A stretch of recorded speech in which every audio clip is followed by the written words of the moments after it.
معاك مشكلة مع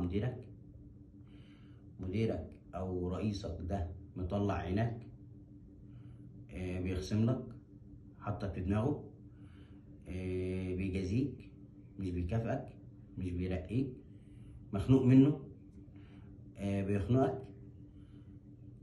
اول فكرة هتيجي في دماغك طيب انا هقدم استقالة وامشي. طيب تمام، هتاكل منين وهتعيش منين؟ فطبعا دي الفكرة الأولى اللي هتيجي في دماغك، إن أنا هقدم استقالة وهسيب المكان وهمشي. فهنا بنقول لك إن الفكرة الأولى اللي هتيجي في دماغك ديت أفشل وأسوأ فكرة هتيجي في دماغك. فعشان كده تدخل علماء علم النفس وقالوا إن الفكرة الأولى دايما فكرة فاشلة. طيب أعمل إيه؟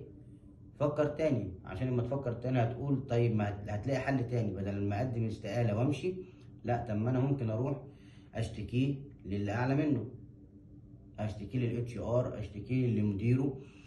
بس هنا هترجع تفكر، هل العلاقة ما بينك وما بينه هتبقى زي الاول؟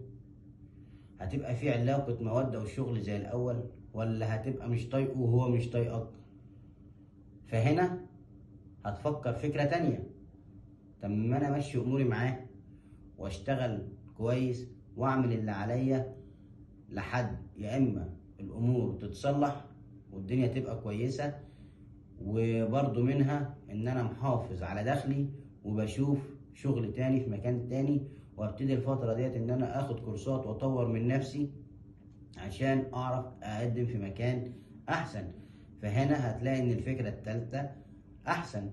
فهنا الفكرة التالتة هتبقى احسن بالنسبة لك، لانك فكرت مرة والتانية والتالتة، وحضرتك ابتديت تشغل دماغك وتشغل المنطق وابتديت تعصر مخك عشان توصل بأفضل فكرة. وهنا بنقول انك لازم تفكر مرة واثنين وثلاثة، لو قابلتك اي مشكلة او قابلك اي قرار انك لازم تفكر مرة وترجع تفكر تاني وترجع تفكر تالت، لان ان شاء الله الفكرة التالتة هتبقى هي التالتة ان شاء الله.